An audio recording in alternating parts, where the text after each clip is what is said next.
suka 8 kati emitwalo 2 times 8 sente mmekaze mu Uganda omanyo sente mugumna Uganda omiwa omusolo ali mu kubonaabona ali mu kiyumba ali ku union ali everywhere aveka sanda yefutuka amalwaliro nga temuli ddagala abasomesa bafuna sente naye bano bali ku money bonanza. I don't know spirit team 7 yabawera mu sente sincerely speaking spirit so bana Uganda mwina abalizo company ezo zude industry kawano mubatwe balizeeko mbagaye mubali ddala mugende mbebazeeko okwegatta okwekobana n'oyo omunyazi ne bongera okunyagula mu kitavu ky'eggwanga Uganda. Ebyo no bye byange company ezo. But on a serious note, Tawera Radiant TV, Tawera Radiant TV ku mikolo gy'abana Uganda abanyigirizibwa mukadde waffe ogobeddwa. Peace. Basabo ne banyabo wabaddewo money bonanza ku Ugandan Embassy mu UAE Abu Dhabi. Wabaddewo money bonanza. Era company zino wammanga bw'obeera ng'olina omukwano gwo obanga omanyi gye bafubutuka batuwe balizeeko beebale kwegabira ku ssente za mwamusolo naye nga bannayuganda bangi n'abali wano bali ku union abalala muyumba n'abalala tebalina muwasirizi wano naye bo abalina ku kasente ate gavumenti eya Museveni yabongedde ssente kyabadde kijjobi money bonanza nga beegabira kyajuzeeko kwenkana ekyali ku mbaga y'amajanja mitwalo 2 I repeat emitwalo 2 egya dola bye baafunye. Number 1 company bagiyita Dalaka Cafeteria Abu Dhabi eyo yezibise emitwalo emeka 2 nga zivudde mu State House wa Museveni emitwalo 2 esente zandizimbi enguudo zandikoze malwaliro n'ebirala bingi. Omulala bamuyita Tawera oyo ye Tawera Radiant TV. From today onwards emikolo gy'abana Uganda abanyigirizibwa agigobeddwako. Emikolo gy'abana Uganda abanyigirizibwa agikoze eki tumugobye oyo finito Tawera Radiant TV azabeera ku mikolo gyaffe mingi newankubadde byakwata bituwa tumanyi abisindika owokubira muyita Brewster Coffee Academy. Brewster Coffee Academy Abu Dhabi oyo bobanga gyosomera bobanga gyokolera oyo yali manya yalidde ssente z'abana Uganda emitwalo 2 egya dola. I repeat 2 egya dola. Omulala bamuyita Busoga Nsete.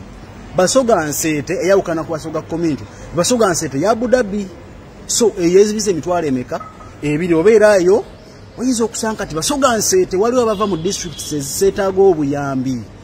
Linamutumba luddayo mu districts ezeetaaga obuyambi nga amasomero makyafu naye ali wano yezibika ssente emitwalo 2. Imagine ssente zirimusa zigana mu branch nga neziddayo Kampala. Muli wano muli ku money bonanza. Eyokubiri endala eddako bagiyita Kilimanjaro Cargo oyo wa Abu Dhabi oyo wa Dubai. Kilimanjaro Cargo ayina emitwalo emeka eza taxpayer owa Uganda. Endala bagiyita Urban Foods Restaurant Dubai. Simanyi muna Uganda akolayo Urban Food Restaurant Dubai emitwalo emeka 2. Simanyi na kumantwala companies zina license yawo ne operating ezo company endala ino bagiyita Sudan Group Sharjah. Sudan Group Sharjah zezo company ezafunye ku sente suka 8 kati emitwalo 2 times 8 sente mmekaze mu Uganda omanyo sente mugumna Uganda omiwa omusolo ali mu kubonaabona ali mu kiyumba ali ku union ali everywhere aveka sanda yefutuka amalwaliro nga temuli ddagala abasomesa bafuna sente naye bano bali ku money bonanza. I don't know spirit team 7 yabawera mu sente sincerely speaking spirit so bana Uganda mwina abalizo company ezo zude industry kawano mubatwe balizeeko mbagaye mubali ddala mugende mbebazeeko okwegatta okwekobana n'oyo omunyazi ne bongera okunyagula mu kitavu ky'eggwanga Uganda. Ebyo no bye byange company ezo.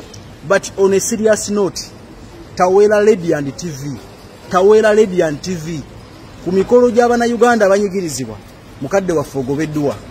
Peace. Basabo ne banyabo wabaddewo money bonanza ku Ugandan Embassy mu UAE Abu Dhabi. Wabaddewo money bonanza.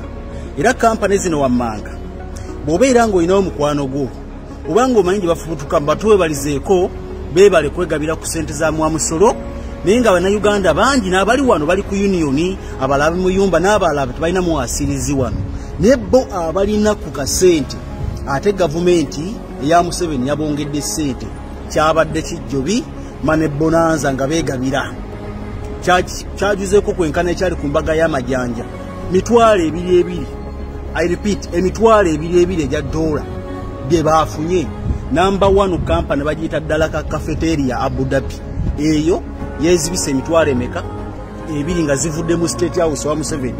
Emitwalo ebiri esente zandizimbye enguudo ezandikoze malwaliro n'ebirala bingi.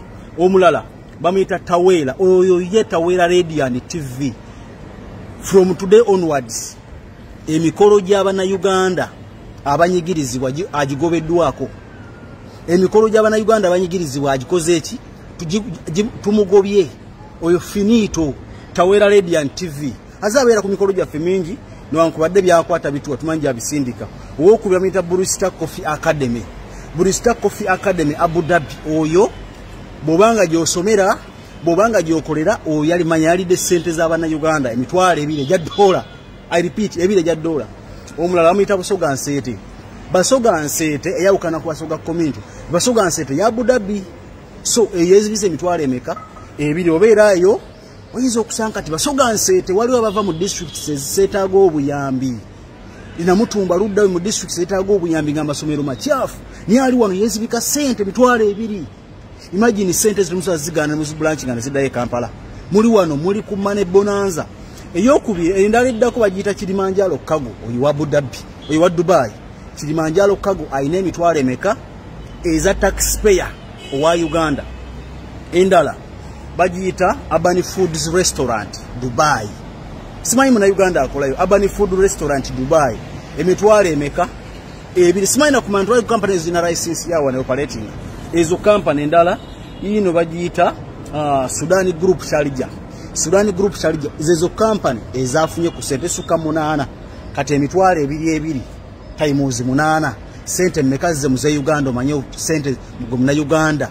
Omiwo omusolo ali mu kubonaabona ali mu kiyumba ali ku union ali everywhere ave kasanda yefutuka amalwaliro nga temuli ddagala abasomesa bafuna sente naye bano bali ku Money Bonanza. I don't know spirit team 7 yabawera mu sente sincerely speaking spirit.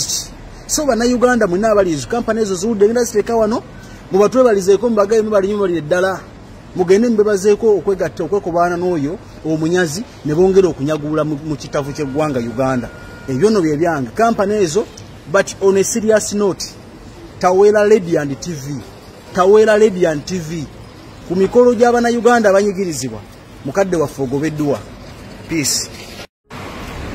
Basabo ne banyabo wabaddewo Money Bonanza ku Ugandan Embassy mu UAE Abu Dhabi.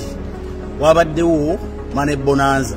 Era company zino wammanga bw'obeera ng'olinawo mukwano gwo obanga omanyi gye bafubutuka batuwe balizeeko beebale kwegabira ku sente za mwamusolo naye nga bannayuganda bangi n'abali wano bali ku union abalala mu yumba n'abalala tebalina muwasirizi wano.